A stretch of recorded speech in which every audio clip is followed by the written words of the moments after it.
학부모와의 관계를 만들었다. 그래서 학교와 가정의 단절을 극복하고 연결을 시도했어야 했다라고 하는 것이었고, 또 두 번째 교사들에게 교사교육 공동체 이런 것들이 좀 필요했다라고 좀 말씀해 주셨고요.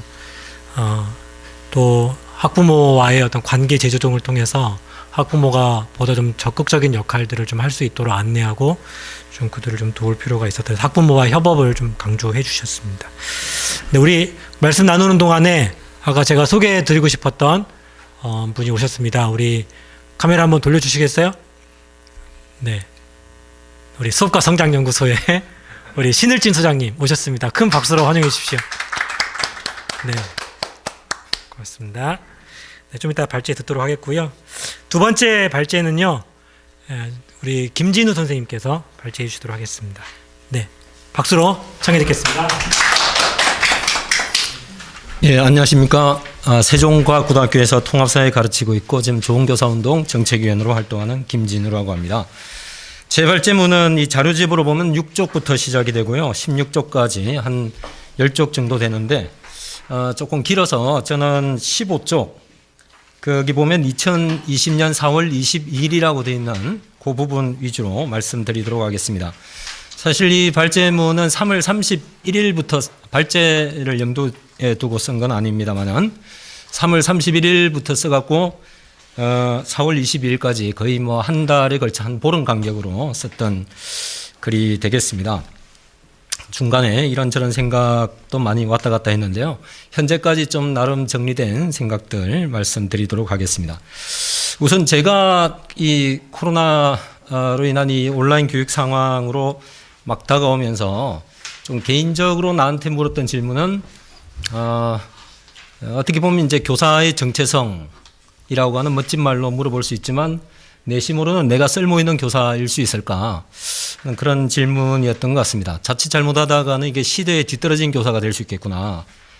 그 뭐 시대를 뒤서가는 교사도 있긴 합니다만은 뒤서간다라고 하는 건 좀 자발적으로 스스로 속도를 늦추는 개념이라면 이 뒤떨어진다라고 하는 것은 전혀 의지와 무관하게 이제 처지는 거기 때문에 적어도 시대에 뒤떨어져서는 안 된다. 어떻게 살아남을 것이냐. 이제 그런 위기감을 갖고 이 시대를 맞았던 것 같습니다. 이제 주위를 좀 이렇게 보면서 나의 이 포지션이 어디가 될 거냐 좀 이런 고민들을 했는데 이 EBS 강의로 이렇게 가는 경우들도 있는데 그렇게 생각하면 이 EBS 강의를 내 강의에 걸어놓고 이거는 좀 이렇게 자존심 상하는 이제 그런 느낌이었고요. 좀 생각해 보면 어떤 표준화된 지식 전달자로서 잘 나가는 일타 강사가 있는데 그 학생하고 직거래하면 되는 구조에 내가 거기 꼽사리 껴가지고 자 여기 들어가서 이렇게 들으면 돼. 이게 무슨 이게 전혀 폼이 안 나는 일이다. 이런 생각들이 들었고요. 그렇다고 해서 이제 내가 그럼 동영상을 멋지게 만들 거냐.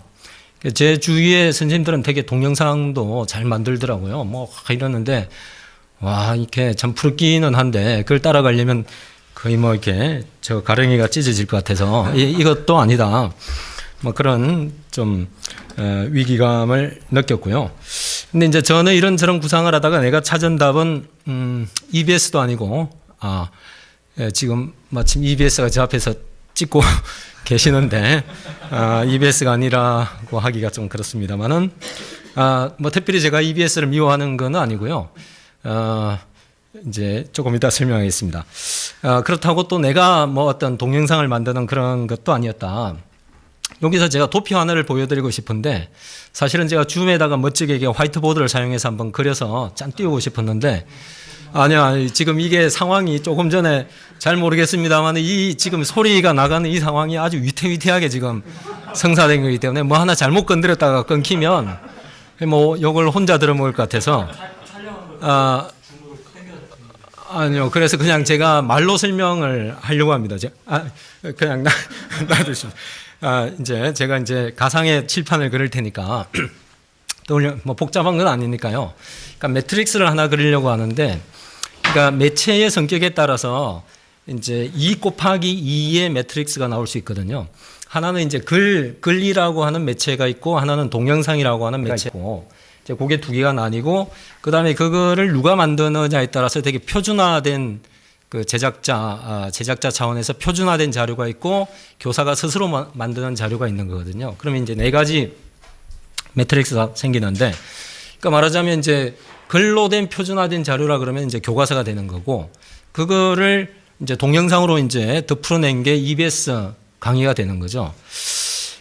그리고 이제 밑에 자작으로 하는 그 글이라고 하는 거는 교사의 강의안이라든지 학습지라든지 이런 것들이 되는 것이고, 그 다음에 이제 자체적으로 만드는 교사가 만드는 동영상이 있을 텐데, 우선주의 선택이라고 하는 거는 표준화된 모델로 갈 것이냐 자작으로 갈 거냐, 이 선택에 있어서는 저는 선택은 분명했던 것 같습니다. 왜냐하면 일찌감치 이제 표준화된 어떤 그런 교과서에 대해서는 별 흥미가 없었기 때문에 교과서가 쓸모없다는 것이 아니라 이게 내가 하고자 하는 부분하고는 좀 거리가 멀고 다른 교과서는 모르겠습니다만은 적어도 제가 가르치는 교과서에서는 이거를 가지고 가는 거는 좀 마음에 안 든다. 그렇기 때문에 EBS도 그런 거에 기초해서 만든 EBS 강의이기 때문에 별 흥미를 못 느낀 거지 퀄리티가 안 좋다 이런 뜻은 전혀 아니고요. 이제 그래서 그건 제껴놓고, 그다음에 그렇다면 자작으로 갔을 때 이거를 글로 된 자료를 위주로 사용할 거냐 아니면 자체 동영상을 만들 거냐, 이 선택에서 저는 굳이 동영상일 필요가 없다라는 생각을 했습니다. 왜냐 그러면 어차피 이게 텍스트가 학생들에게 전달되는 데 있어서 이제 글이나 동영상이나 나는 각각의 장단점이 있다라고 보는데, 저는 글의 우월성이 좀 더 많았다라고 봤거든요. 왜냐 그러면 이게 이제 글로 되면 훨씬 더 정제된 표현이 되는 것이고, 그 다음에 책을 읽다 보면 이렇게 자유롭게 뒤로 갔다가 앞으로 갔다가 속도 조절이 되는 유연성이 있는 것이고, 그 다음에 같은 분량이라면 이렇게 말로 푸는 것보다 글로 하는 것이 훨씬 더 경제적이다, 이런 생각들이 들었습니다. 게다가 사실 동영상이라고 하는 게 장점이 있습니다만은 약간 수동적으로 만드는 경향이 있다라고 봤거든요. 그러니까 책이라고 하는 것은 본인이 정신 차리고 안 읽으면 한 페이지도 못 나가는 것이기 때문에 약간의 학습자의 능동성을 요구하는 적당한 난이도가 있다. 그런 측면에서 난 글이 우월하다라고 봤고, 사실상 우리가 학습을 주로 해왔다는 건 전통적으로 봤을 때 책을 읽고 그냥 스스로 공부하고 이해하고 이런 거 아니겠느냐. 그렇기 때문에 굳이 온라인 시대가 됐다라고 해서 이런 글이라고 하는 자료를 뒤로 제껴놓고 갑자기 무슨 어떤 동영상으로 만들어서 전달해야 될 것 같다라고 하는 강박관념은 가질 필요가 없다. 저는 그렇게 스스로 정리를 했습니다. 그래서 이제 기존에 만들었던 강의안을 좀 정리를 하기도 하고, 또 좋은 책 자료 그런 쓰던 거 그냥 활용을 해서 이제 제공을 하고 과제를 냈죠. 그리고 이제 필요하면 그냥 줌 틀어놓고 그냥 이렇게 평상시 교실에서 하듯이 얘기를 하면 된다라고 생각을 했습니다. 거기서 칠판도 자유롭게 쓸 수도 있었고요. 이제 이런 과정을 거쳐서 내가 느낀 거는 숙제와 피드백의 재발견입니다. 처음에는 별 생각 없이 이제 과제를 내주고 이렇게 애들 글을 받았는데, 평상시 오프라인 수업에서 오가지 않았던 대화들이 거기서 가능한 거예요. 그러니까 애들도 글을 쓰면서 조금 더 깊은 자기 얘기가 되기도 하고 조금 더 천천히 애들을 바라보게 되는 효과. 그 다음에 처음에 어쨌든 댓글이 의무적이었기 때문에 한 명 한 명 답을 달아주기 때문에 한 명 한 명을 보지 않을 수 없는 구조 가운데서 내가 놓치고 있었던 이 부분들이 발견이 되는 거예요. 그러면서 이게 참 우리가 잃어버렸던 그러나 매우 중요한 그 학습의 과정들이 발견이 됐다, 그런 생각이 들었습니다. 그리고 이제 아까 위에서 이 네 가지 매트릭스를 얘기를 했습니다만은, 제가 EBS나 교사가 자체적으로 만드는 동영상이 의미가 없다 하는 얘기가 아니고, 저는 그 얼마든지 걸 수 있다라고 생각합니다. 그 다음에 글을 줄 수도 있고 그냥 교과서 열심히 읽고 답 따라 이렇게도 할 수 있다라고 생각합니다. 중요한 거는 어떤 매체를 쓰든지 간에 그거 플러스 아이들에게 어떤 뭔가를 하게끔 하고 그거에 대한 교사의 피드백이나 또 상호작용, 또 학생들 간의 상호작용, 이게 있느냐 없느냐가 관건인 거지, 어떤 매체를 통해서 어떤 지식을 전달할 거냐라고 하는 부차적인 문제다라는 생각이 들었습니다. 그렇게 놓고 보면 정말 이 교사가 필요할까라고 하는 근본적인 질문도 들었는데, 이제 EBS에서 너무나 좋은 강의를 계속적으로 이렇게 제공하면 우리가 들어갔니 안 들어갔니 뭐 콜센터 역할만 하다가 뭐 교사가 뭐 굳이 필요하겠어. 이제 그냥 이렇게 대폭 자르고 좀 센터 직원을 채용하자 뭐 이런 것으로도 갈 수 있는 거잖아요. 어떻게 보면 교사의 소멸이라고 하는 위기가 좀 느껴지기도 했는데 그런 것으로 되는 것이 아니구나. 숙제와 피드백 상호작용이라고 하는 것은 적당한 규모 안에서 교사와 학생들이 만남으로서만 이루어지는 거지 이렇게 대형으로 이렇게 불러 모아서 되는 것이 아니다 하는 그런 생각들이 있습니다. 그래서 저는 당분간 잘리지 않을 수 있겠다 이제 그렇게 생각을 하고 오히려 이것이 소극적인 것이 아니라 여기에서 훨씬 더 우리가 감추어진 새로운 가능성들을 발견할 수 있겠다 하는 그런 느낌들이 들었습니다.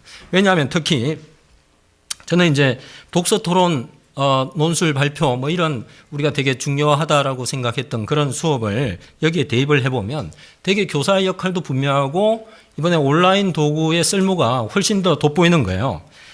그러니까 교사의 역할이라고 하는 건 저는 5가지로 이번에 정리를 나름 해봤는데 일단 좋은 컨텐츠를 수집하는 거야. 너무 많잖아요. 지금 유튜브에도 많고.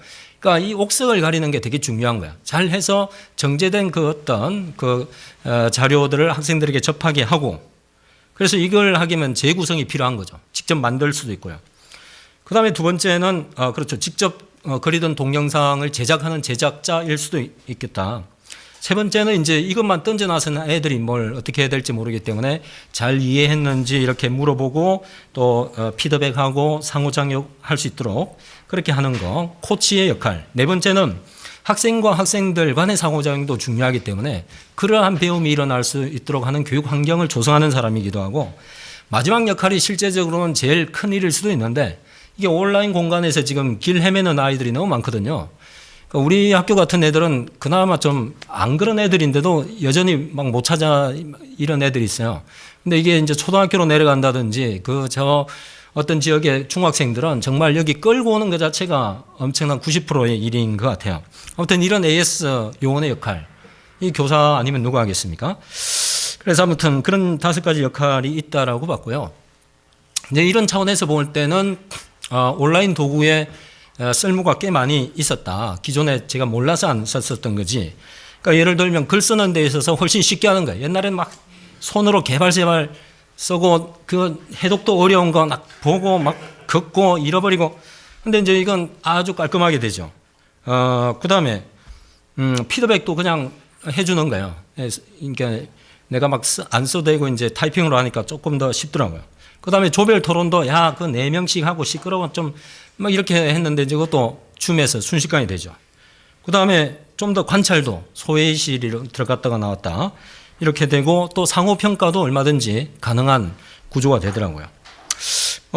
이런 거를 보니까 이게 상당히 괜찮은 거구나. 그 다음에 또 이제 부수적으로는 이거는 온라인과는 또 무관한 얘기일 수도 있지만 이런 계기가 되면서 저는 교직 생애 동안에 이렇게 선생님들이 열심히 서로 토론하고 가설을 세우고 실험하고 이건 아니야 그러면서 가르고 이런 분위기를 처음 봐서 나름 이 활력을 줬다 이런 평가도 합니다. 아무튼 근데 그런 기술의 문제는 걸림돌이 아닌 것 같아요. 요거는 저처럼 조금 이렇게 한 걸음 늦게 가는 교사도 한번 해보면 대충 감 잡고 이제 이럴 것 같은데 진짜 오히려 문제는 제도의 문제인 것 같아요. 제가 가장 걸림돌로 삼는 거는 이제 교육부에서 과제형 수행평가를 금지한다라고 하는 이 지침. 정말 저는 이게 말이 안 되는 지침이라고 보거든요. 아니 수업 시간에만 하는 거로 수행평가를 하라. 세상에 그런 수행평가가 어떻게 가능하겠습니까? 책 읽고 오는 게 수업 시간에 한두 시간으로 되겠습니까? 많은 시간을 들어야죠. 그 다음에 글 쓰는 거. 1시간에 후다닥 쓰는 그런 글이 안 되죠. 글이라는 게 태고의 태고를 거쳐갖고 나오는 그 과정에서 배우는 건데 그런 걸 다 하지 말고 그냥 수업 시간에만 해내라. 정말 이거는 제가 여기 본문에는 안 들어가 있습니다만 앞에 나온 본문에는 이 부분을 장황하게 비판을 했습니다. 그래서 이런 것들이 진짜 문제다. 왜냐하면 온라인 교육 상황이라고 하는 게 새로운 가능성을 우리에게 열어줬는데 그거를 이게 뒤떨어진 제도가 발목을 붙잡고 있는 그런 구조가 되겠다라는 겁니다. 그런데 이런 문제, 그 다음에 온라인 교육 상황을 너무 경직되게 지금 오프라인의 그 규정들을 갖고 와서 너무 출결 체크에 올인하는 이런 것들도 좀 안 맞는다는 생각이 들고요. 그래서 기술적인 뭐 접속 끊어지고 이런 거는 오히려 소소한 문제다. 얼마든지 해결될 수 있는 문제다라고 생각합니다. 그래서 이런 문제들이 극복된다면 온라인이라고 하는 건 단순히 오프라인이 안 되기 때문에 그냥 좀 아쉽지만 좀 대체물로 해보자라는 그런 차원이 아니라 전혀 새로운 가능성을 열어두는 디딤돌일 수도 있다라는 생각이 됩니다. 왜냐하면 이제 오프라인이 돼도 이미 우리가 접한 이 온라인 도구들은 오프라인에서도 충분히 더 사용 가능한 더 이제 시너지 효과를 갖고 오는 도구이겠다 이런 생각이 됩니다. 여기서 조금 더 나아가서 상상을 해보면 야 이번에 해보니까 애들이 학교를 안 와도 교육이 되는 거예요. 그러면 야 이거 조금 뭐 꾀가 나는지는 모르겠지만 애들 굳이 학교에 불러야 돼 이렇게 좀 구질구질하고 말이야 맨날 사고 치고 이런 애들 좀 이렇게 좀 떨어져 놓으면 아주 수업이 깔끔하거든요 진짜. 지금 뭐 이 생활지도에 전혀 그런 문제가 없어요. 근데 이제 뭐 이런 그 꾀를 부린다는 건 아니고 저는 그런 생각이 들었습니다. 이러면 약간 블렌디드 하면 되겠다. 한 2, 3일은 온라인하고 한 2, 3일은 오프라인하고 아니면 뭐 한 주는 온라인하고 한 주는 오프라인하고 오프라인 할 때 교육이 안 일어나는 게 아니잖아요. 그러면 학생들도 조금 더 숨통이 될 것 같고 너무 교사 중심인지 모르겠어요. 학생들 얘기를 좀 들어보긴 해야 됩니다만은 애들도 온라인의 장점을 얘기하더라고요. 내가 어느 게 좋냐라고 물어봤는데 딱 뭐 이게 좋다 이렇게 얘기를 안 하고 장단점을 얘기하는데 그걸 적절히 섞으면 지금까지 과거에 우리가 생각하지 못했던 이 새로운 교육을 상상할 수 있겠다. 그래서 이미 이거는 거꾸로 수업이나 칸 아카데미나 뭐 미네르바나 이런 데서 했던 여러 앞서가는 교육 실험들이었는데 이제는 우리가 그거를 좀 더 현실로 당겨올 수도 있겠다 하는 생각들이 들었습니다. 지금 제가 몇 분 발제를 했나요? 네, 지금 딱 19분 하셨습니다. 마치면 되겠습니다. 자, 그래서 그렇습니다. 하여간 이렇게 이제 마무리를 할 수 있는데 하려고 하니까 이제 제가 결론이 너무 이 온라인을 좀 찬양한 것 같아요. 뭐 문제 없다 이 방향. 근데 이제 그런 측면들도 이제 일부는 있는데 여전히 뭔가 아쉬운 대목, 비어 있는 대목이 좀 느껴지는데 아까 제가 얘기한 이게 오프라인은 구질구질하다고 얘기했잖아요. 애들 한 공간에 모아놓으면 몸과 몸이 있음으로 말미암아 발생하는 그 많은 사건들, 그 감정들. 사실은 그런 것들이 이제 없으니까 이제 깔끔했는데 사실은 그것이 우리 공간 안에 들어오면서 발생시키는 여러 사건들이 사실은 우리 교육이 필요한 상황 아닌가.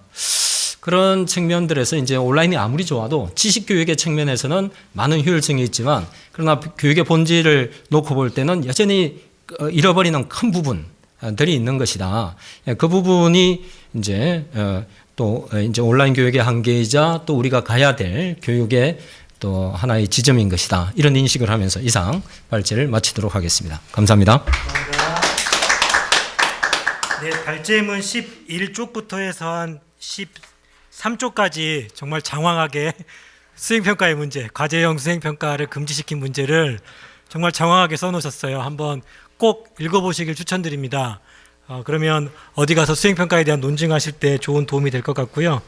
말씀하시는 동안 댓글들이 굉장히 지금 이렇게 뜨겁습니다.